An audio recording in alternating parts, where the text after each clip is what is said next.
Hi guys, what's going on? I hope you're having a very enjoyable weekend so far. I thought I'd bring you a very different style of video today. I think I'm going to call it Saturday Slice or something like that. I don't know if you want to let me know down in the comments below a better name for it, but it's just a new thing. I want to talk about a topic different to vlogging, just something that interests me or comes up in thoughts, or maybe something I found in the comments below as my channel grows a bit more. So today I wanted to talk about real estate, or more specifically, the real estate degree I'm doing. I get a lot of questions whenever I mention it. So what actually is that? What do you do? So I thought I'd sort of answer it in this sort of vlog.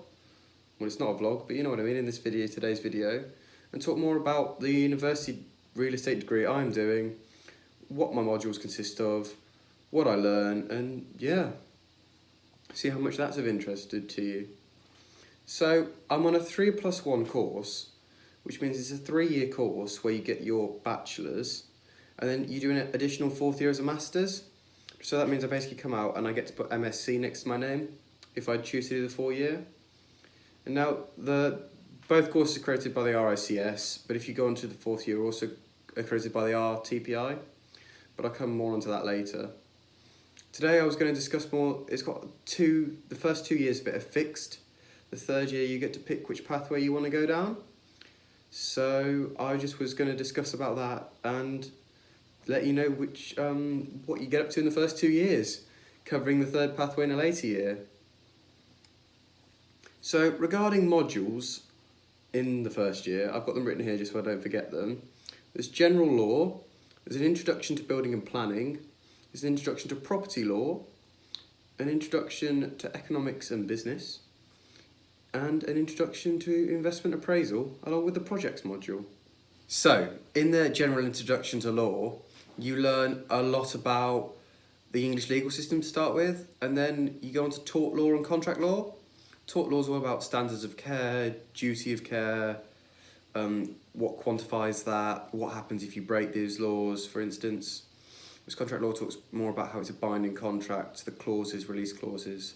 And there was a lot of examples we had to learn to bring in.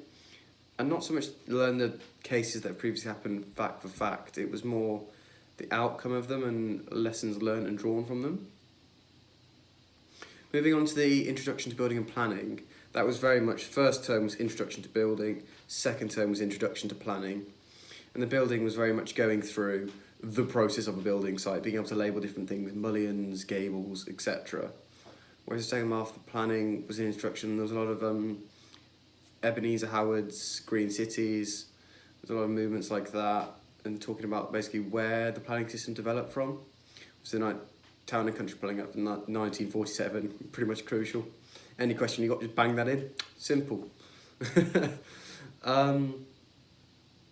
Following that, the introduction to property law was more about land registry. What actually quantifies as land? For instance, do you own the subsoil below?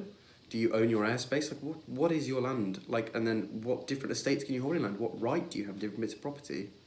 And then we're talking about easements and just basically general instructions, how property law all works. Following that, there was the introduction to economics and business. How this was a funny one. First couple of lectures of that, I thought, wow, this is easy. I'm going to switch off. Flick back on again. Oh my days, I didn't understand anything. It's one of those things where it's the whole A-level course is condensed down and actually taken further. So like the equations and functions, a few more steps added in, and the wording was a lot more specific. So I came into it feeling quite confident doing my A-level economics. It definitely pushed me. It's one of those you can't see, but I have a lot of friends that struggled with it, but we got through it together. And yeah, talking about modules people struggled with, another quite hard one, quite mathematical based one, was investment appraisal. Now this was probably my favourite module of first year. It was a lot of financial mathematics, differentiating how real estate forms as an asset compared to equities and bonds and other things, what its risk levels like, what its return levels like. It taught you a lot of the calculations, so present value of a level annuity in perpetuity, etc., the difference between advance and arrears.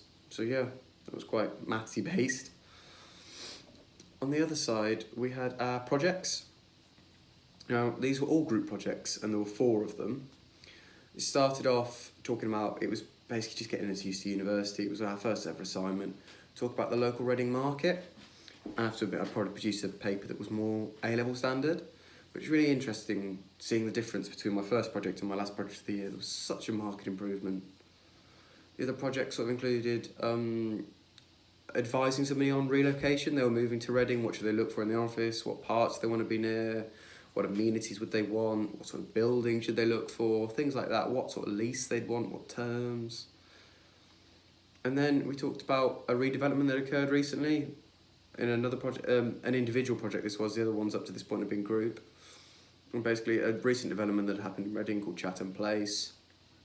What were the drivers behind it? What was it trying to achieve? Did it achieve these? What could it have done differently? Was it a success, etc., etc.? Then the last project of the year was another cash flow that we spent a lot of time on, but this was as a group. And we looked at, it was a building that needed refurbishment, definitely needed refurbishment. What sort of value would it have? What would you advise bidding for? And like, was it a good idea to go for that property?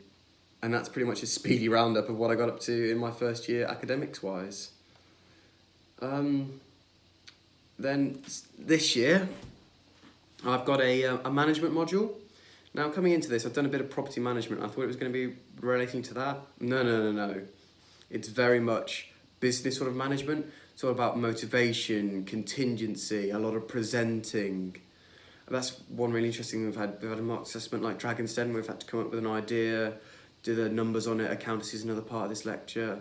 And yeah, different leadership styles and where we think we're going to go, distribution channels, all part of this. So it's like business management, if you like.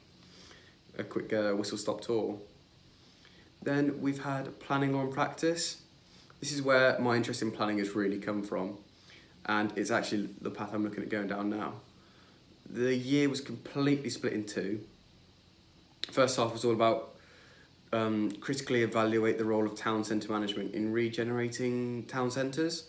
So I was talking about obviously the death of the high street. I don't know if you've heard of it so much, but obviously the retail's struggling at the moment because the likes of Amazon have come online. So it's what to do with this space, how can we encourage people, what should we be looking for? I apologise for the sun. What should we be looking for? How can we change it? How can we improve it? What is the right thing we should be doing? So that was very interesting. And this was followed by planning a general more outlook to it. What's the planning process? What do you go through? Who approves what you should be looking for? Sill tax, etc., etc. Then we've had property valuation. Now, this is pretty much as it says on the tin. There's 50 different ways to value property. Well, not quite, but it feels like it. Off the top of my head, you've got comparison method, rental method, profits method, cost space method. Again, there's a load of them. It's basically when you apply which one to which sort of property and how you actually go about adjusting them, because they are all very different. And then we've got real estate economics and investment. Now this is different to the first years in that the investment side is more about the different ways you can invest into property, what different vehicles you can use, the advantages, the drawbacks, who might be interested in what. But it's also about the driving market behind it, what's influencing prices. For instance, one segment we have of that is housing economics.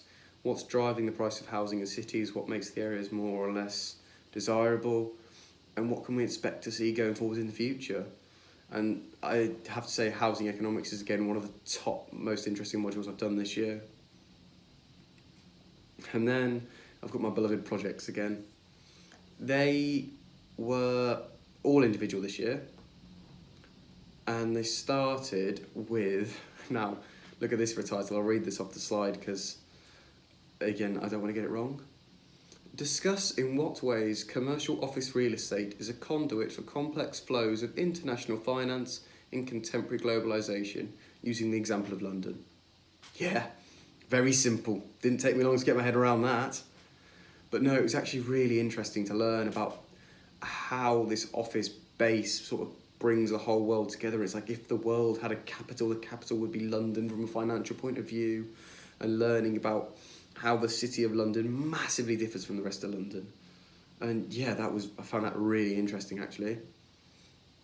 Then we had a where do you see yourself in 5 years? This was a great question, because again, it seems very easy on the surface, but there were certain requirements you had to fulfill.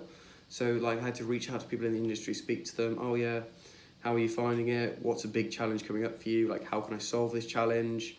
And then you have to reflect on yourself. You have to do different tests. What is it that motivates you? What drives you? What's best for you? What can you actually do to improve? And it wasn't as easy as it first thought. I know there's a few people who thought, oh, I can bash this out in a night. And a few of the grades came back and they weren't brilliant. But again, I was quite lucky. I did quite well in that one. I went to have another trip then over to Bristol, where we went through and basically made a reflective diary of everything we saw while we were there. But unfortunately, due to coronavirus, that was cancelled.